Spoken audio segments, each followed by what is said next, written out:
2020 was to be surfing's debut on the world's biggest stage in sport. But due to COVID-19, the games were postponed 1 year.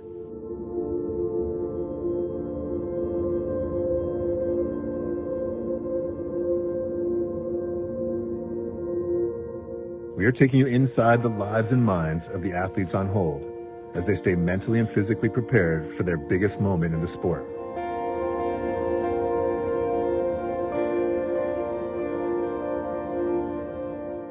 The excitement is building as we approach the road to Tokyo.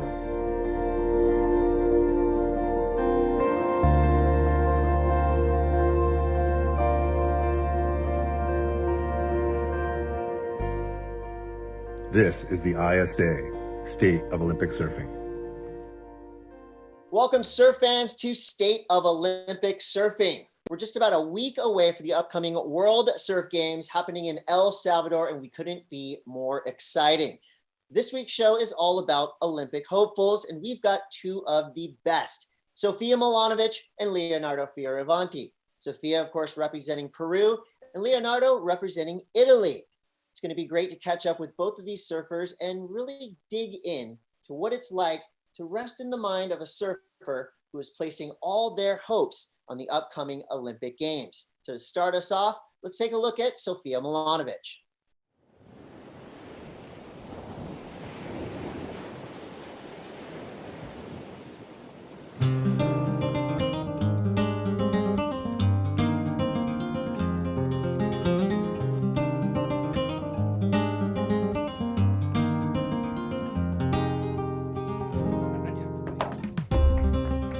My name is Sofia Mulanovich. I am 37 years old and I surf for Peru. I've always lived in this little small beach town called Punta Hermosa, which is like 1 hour away from Lima, that is the big city here in Peru. I live in front of the ocean. My parents both surf and my brothers both surf, so yeah, basically, you know, like our life was about the ocean. And when I was growing up, there was not that many girls in the water. One of them was my mom. You know, I kind of looked at her like, you know, riding the waves, and I was like, wow, that looks really cool, you know. And I had it in my blood too, you know, like I just loved surfing and loved the ocean when I was really little. And there was a few other girls, but it was not that common at all. Yeah, now there's a lot of girls.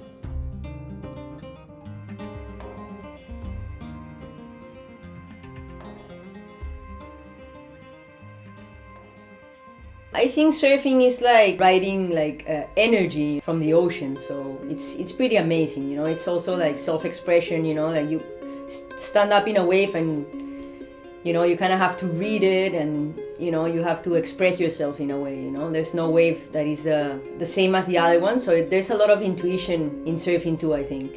You have to be really in touch and connected to the wave and the ocean to really understand it.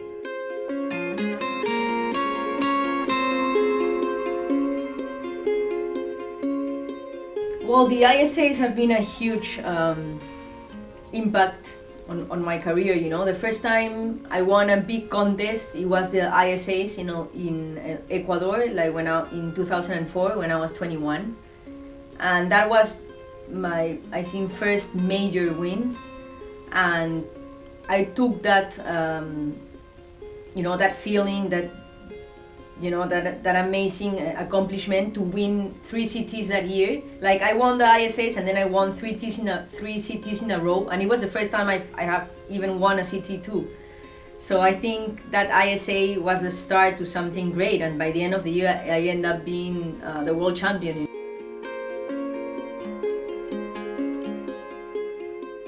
Yes, I was inducted into the Hall of Fame. It was such a privilege, such an honor, you know, like to be around, you know, like I think that same year Almeric was inducted too, and Bruce Irons, and yeah, it was an honor.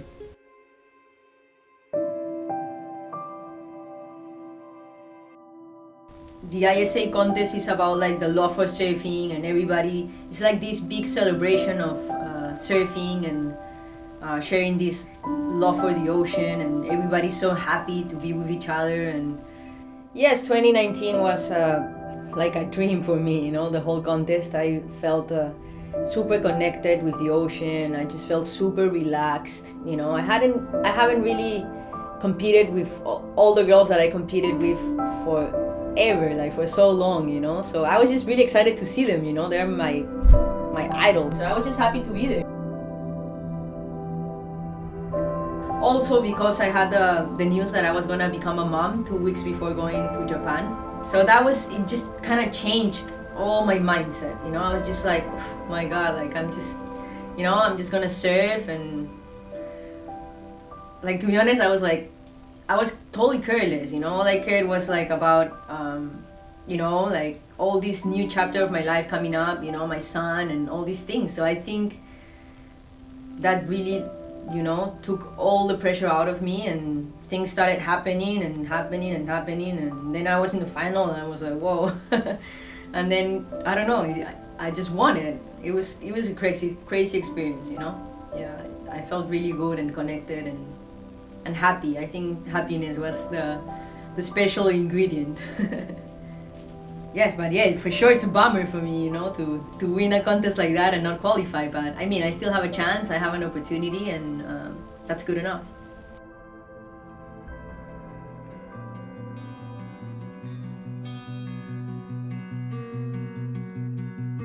Yes, I have a son. His name is Theo.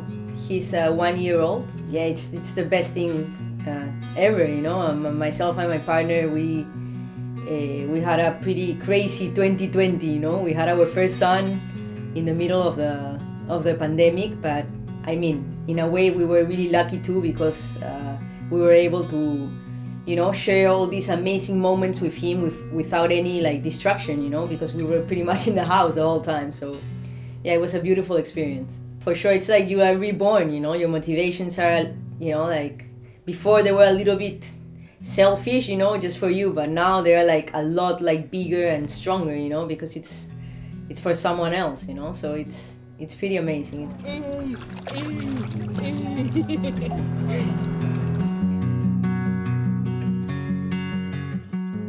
I mean, I really want to qualify. It would be my dream come true, but I'm a happy person, you know, if I qualify or not. So I think that's gonna take a little bit of pressure off me, you know. I think it's a good thing mentally, you know. I'm in a good place, so I think that's gonna help me. As an athlete, you always see the Olympics as, you know, like the dream, you know. So I never thought I was gonna be so close to being part of this like huge event. So yeah, it's crazy. It's happening in less than, you know, a month that I have this huge opportunity. I don't know. It's gonna be a hard contest. All of them are gonna be there, you know, but.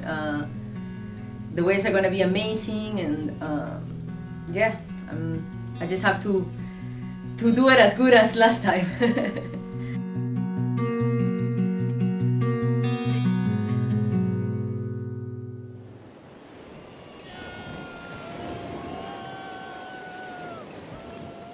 Always good vibes coming from Sofia Mulanovich. A great look at an absolute champion right there. So right now, let's go to Jody Nelson, who is with Sofia Mulanovich. All right, thanks, Chris. Well, we are joined with Sofia Mulanovich, all the way from Peru. Welcome, Sofia. How are you? So good to see your face. I am good, Jode. Thank you so much. It's a pleasure to be here with you.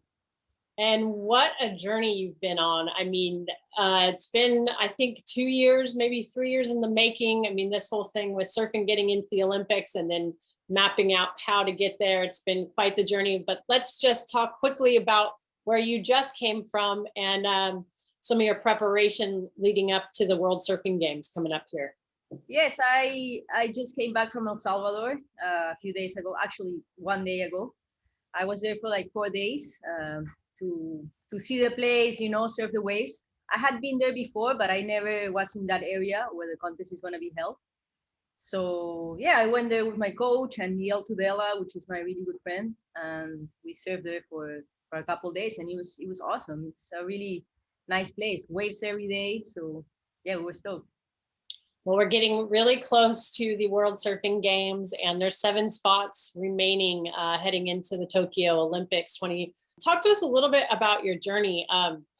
because I know it's been an interesting one with just, it's the Olympics. There's a lot of rules. There's a lot of things that you have to do to make these teams. And you won the World Surfing Games in 2019 in Japan, taking out the best female surfers in the world, but you still have some work ahead of you. Talk to us a little bit about your journey, where you have come from, and then what you need to do to make the team from here. Yes, well, I had an amazing run, an amazing contest in 2019 in the ISAs in Japan. Really, I had no expectations going into that contest. I was just really happy to see all my friends, that I had on tour, like Steph Gilmore and Carissa and like Silvana and Sally, all the girls were there, so I was just happy to surf with them like one more time and see them rip, because they're amazing, so I had no pressure, and by the end I end up being in the final and winning it. Everything was super amazing, and I was not really thinking about what I had to do to go to the Olympics. I was just surfing, but I knew that the Pan American Games that year gave a slot for the Olympics, and I was not able to make the team for that contest. So everything was a little bit of a bummer for me at that time, like not making the team, but it was just so amazing to win the world title. Like, I wouldn't have changed anything that year, so I just have I have the chance to have a good result in this contest in El Salvador and try and qualify for the Olympics. Well, you're quite the decorated surfer. Let's just read off some of your accolades. I think you're Hall of Fame inductee twice. You won the 2004 WSL World Championships. You're two-time ISA World Championship, 2004, and then 2019. You were the first Latin and South American to win a world title, and the only Latin American, South American to win 2 ISA world titles. You've won the Triple Crown of Surfing back in 2006. So, I mean, your career has been so full and so amazing. What would it mean to you in scope of your career to make it to the Olympics, even just to make the team? It would be amazing. Like, I've worked actually really hard, for this. I knew that, because I was not able to have a chance to have a slot into the Olympics in the Pan American Games, I knew I had to do really good in the 2019 ISAs to be able to make it to the team in 2020. So I got the spot to make it on the team for 2020, and I knew I had to win. It was the only way to secure a spot for the team. Then when other things happened, when the federation changed here, that was a little bit weird, but I knew that that it was my only chance. So yeah, I was able to win it, and keep the dream alive. It would be I think the biggest honor in my life, to be able to surf for Peru, after all these years competing for my country since I think I was 14, till now that I'm 37, and be able to make it to the Olympics, it would be amazing. Well, it seems to me behind every champion athlete, there are champion parents. And I know your parents are amazing humans that have done so much for your career. And we're thankful for them. And, now you're a parent and you have a son who's just over a year old. Talk to us a little bit about that perspective change and how that motivation is changing your drive.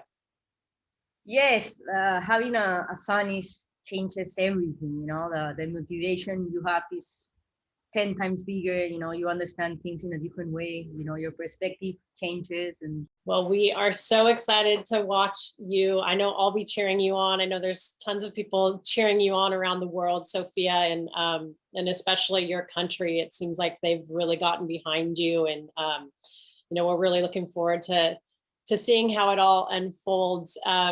Last question is just from here until you leave you go back to Ecuador. What is that last minute preparation or game plan look like? Well, I am just gonna surf here. I'm going to El Salvador on the 24 or 25. So it's just a few days before the contest starts. And it's, I already feel good. My dog's coming here right now. I already feel good about the waves, I feel confident. I already know them. So I'm just going to stay home till a few days before the contest starts. And then, just go there and surf. All right. Well, we can't wait to watch you, Sofia. Thank you so much for joining us today. And we will see you in a few weeks with that jersey on. Thanks, Jody. All right. Well, Chris, amazing time with Sofia Mulanovich. We will send it back to you. Thanks so much, Jody and Sofia. Cannot wait to see what Sofia Mulanovich has in store for us at the World Surfing Games. Now let's go to the other side of the world. Leonardo Fioravanti is currently somewhere between Sydney, Australia and Rottnest Island. Can't really be sure, but one thing we know is this Italian powerhouse has big things to prove in the next few weeks. Let's take a look at Leonardo Fioravanti.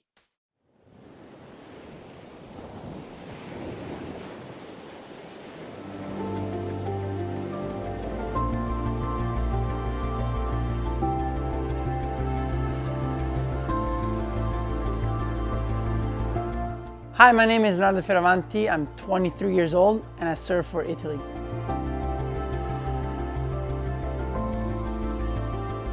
Italy is one of the most beautiful countries in the world. And the beauty about Italy is that every single little town has got so much history, so many incredible places to look at. And then comes the food. I mean, the food in Italy, I think, is what captures everybody's love. So whenever I go back to Italy, the first thing I do is see my grandma, and then I go to my Zia Barbara's house, which is my aunt's house, and we have the most amazing lunch. So the waves all over Italy, and especially Rome, it's very inconsistent. You don't get to surf every day. You probably surf, I would say, in the whole year, twice a week, if that. You get moments in the winter where you get a week of straight waves, and in the summer you get times with 2 months where you have no waves. To become a professional surfer, it's pretty much impossible living in Italy. So you have to go and chase a dream outside. It's a sea. You need a lot to go the right way for it to work out. So when I moved to France, when I was about 10 or 11 years old, I moved to Hossegor, so southwest of France. Hossegor is a world-class destination for surfing. I love spending time there. My mom, my stepdad, my brother, they all live there today. And that's pretty much my home for me, and whenever I go back, I love to spend time there.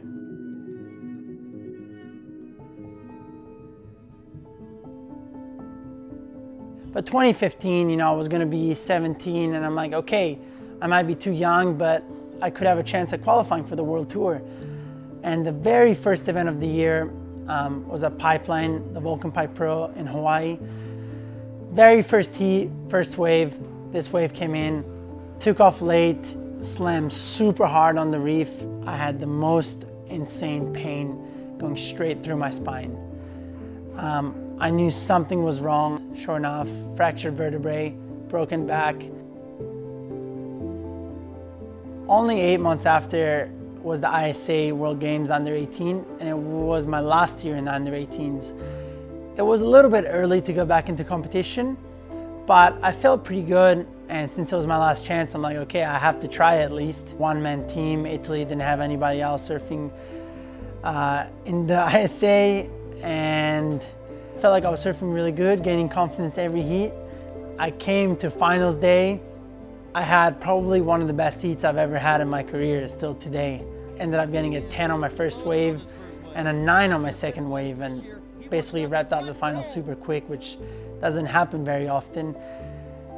And that was probably one of the only times I've ever gotten emotional in a competition. Winning, yes, it's cool. It's like you're stoked, you just won a contest. But for me, it was more about what I just went through in the last 12 months.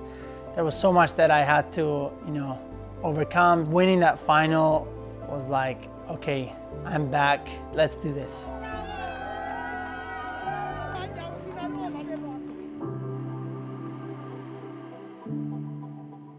2019 was another tough year for me. I had another injury, which I dislocated my shoulder. Basically missed 6 events on tour. I missed the ISA in Japan. Not only my year on tour, but my chances for qualification for the Olympics basically went from 3 to 1. Came to Australia in 2020, and the very first event at Manly was a QS 10,000, and I won it, which was the biggest ever result for me. I was so excited for the year to start, and then literally the day that Manly finished, the world shut down. COVID's been tough for everyone. You know, I can say it's been tough for me, it's been tough for everybody, but I really tried to make the most out of, you know, spending time at home. I got to spend more time at home with my family. I got to really work on my surfing and how to, you know, really become a better surfer, not only a better competitor.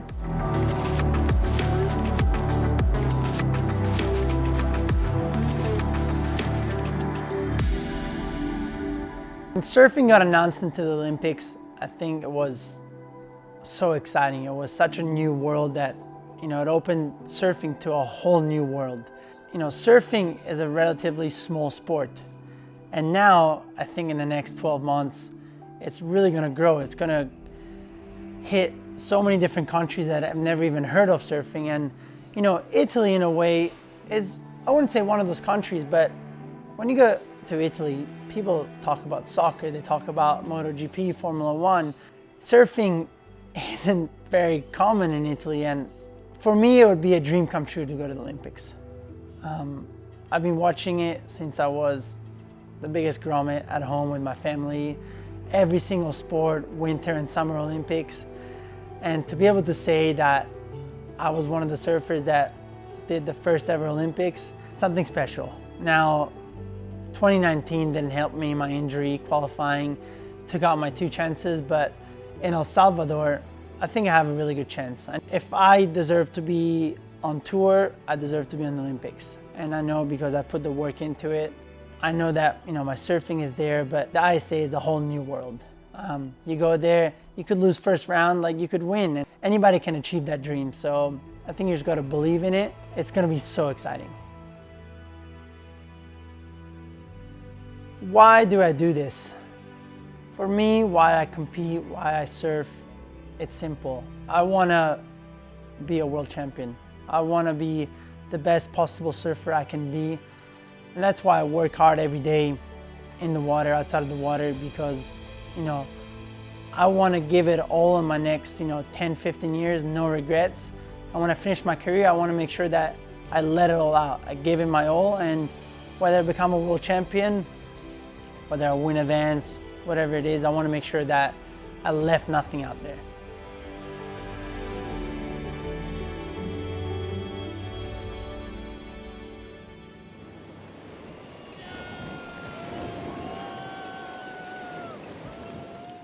Right there, Leo Fioravanti showing us all why he would be a perfect fit for the upcoming Olympic Games. So from Leo in Italy, let's go all the way down to Argentina, where we have the president of the ISA, Fernando Aguirre.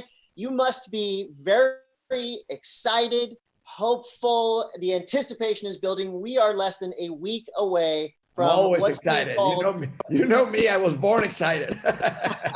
Welcome back to the show. Yeah, this is being called the most important World Surfing Games in the history of the World Surfing Games. What do you think about that title? I think it's the most important competition in the history of surfing, to tell you the truth. I mean, of course, after Tokyo, it will be a different story because we'll have Olympic surfing under our belt. But it's just a momentum, and today I was talking to a journalist from El Salvador, thinking of within these incredible, difficult times around the world, we're paddling through the stormiest weather you can imagine, and we're catching the wave, the World Surfing Games wave to El Salvador, and 60 and a few more days, less than 70 days later, we'll catch the other wave in Tokyo. And I think if at any given time in history we need good news, is this time. So to have, the hopes of athletes, the camaraderie, the bringing together of cultures, religions, races, different geopolitical, cultural, educational differences, and saying, those differences are not enough to keep us apart. Nothing, even this damn virus is not going to keep us apart. And we're paddling into the eye of the storm. You know, there are restrictions, there is limitations. A lot of people cannot travel. I mean, in El Salvador, there's going to be no public on the beach allowed. It's going to be a competition. Basically, you're going to watch it, you know, online, and you're going to watch it on TV replays, but people on the beach are not going to be there. It's a bummer. But what is worse? Is that bummer or not having the competition? So we decided to have the competition. I think the same is happening with the IOC and with the Tokyo organizing committee. It is difficult. It is complicated. There will be a lot of restrictions. I mean, but the world needs this. The world needs this bright light at the end of the tunnel. Exactly. And, you know, one of the key words for this episode has been hope. We're talking about Sofia Mulanovich, Leonardo Fioravanti, two Olympic hopefuls. And for the rest of the people around the world, you know, the word Olympic hopeful and the word hope itself really lends itself to the excitement that's been built through the past 2 years that we've known surfing is going to be in the Olympics, that we've known the Olympics is coming, and of course, you know, the delays and all that. But what we all had was hope. So for you, what do you hope to see? What do you hope this upcoming event in El Salvador will provide for the athletes and the world watching? For me, you know, the hope is that, I'll tell you, I mean, I'm going to use the words of somebody else because it's nice to create words, and sometimes, you know, you just need to grab them from somebody else. It's a Costa Rican para surfer that on one of those competitions in La Jolla says, what do you hope to bring home from this surfing competition in La Jolla? What do you hope to bring back to Costa Rica? And he said it right. And this is what I want to say. I hope to bring hope. I hope that this event brings hope to everybody, because this is what we all need. I hope this event allows us to see over the fear, because we all have some sort of fears. You know, people are losing friends, family, you know, people that we know. And it's easy to forget that there is something called hope and to go into a dark hole. So my hope is that this event brings hope to the rest of the world. And my hope is that Olympic surfing brings hope, not just to the surfers, to this hopeful, you know, in over, you know, in less than 3 weeks, the names of the 40, 20 male, 20 female surfers that will be in Tokyo will be known to everybody. And for some will be the best moment in their life. And for some will be sad that they're not in. But you know, everybody that goes to the World Surfing Games is a champion. You don't go there if you're not a champion in your country. You don't go there if you're not the best of the best. And you know, some are the best of the best and everybody knows them. You know, some of the top city surfers, and some of the best in the nations are known in those countries. And some might be given a surprise during those 10 days in El Salvador surfing. It's the first time that the World Surfing Games, that the ISA World Surfing Games goes to El Salvador. And what a magic place to do this. You know, warm water, warm air, warm people, and very consistent surf, very good conditions, a left and a right, so you don't know where you're gonna be surfing. And I know it's all gonna be on the take. Everything is gonna be there. And of course there are the favorite, but then, like John Lennon used to sing, life is what happened to you when you're busy making other plans. Who knows what life will bring to everybody in El Salvador. So for me, I just when I go out, I embrace whatever waves the ocean send me. And here I will embrace anything. Anything that we do will be better than not doing this. So I'm full of joy. I'm with you, Fernando. And like I said, just over a week, we've got the World Surfing Games coming at you live from El Salvador. The best seat in the house is in your house, because of course we'll be bringing you all the action, every angle, every surfer you want to see, you'll be able to see. This truly will be an event to remember. We've seen there's plenty of imagine the people that we're interviewing today. It's, you know, an Italian city surfer. I mean, this is like the least likely country to have a city surfer for years. He suffered injuries. He was out of the tour. He came back. He couldn't surf, you know, last year. He's coming this year, and you know where his eyes are, in one of those 5 slots. And here you got on the other side, Sofia Mulanovich, a legend in Latin American surfing, the first male to win the city championship in Latin America. The first one, male and female, all of them. And in the same year, she won the ISA World Surfing Games in 2004. At the end, at 21, she was the ASP champion, the professional champion.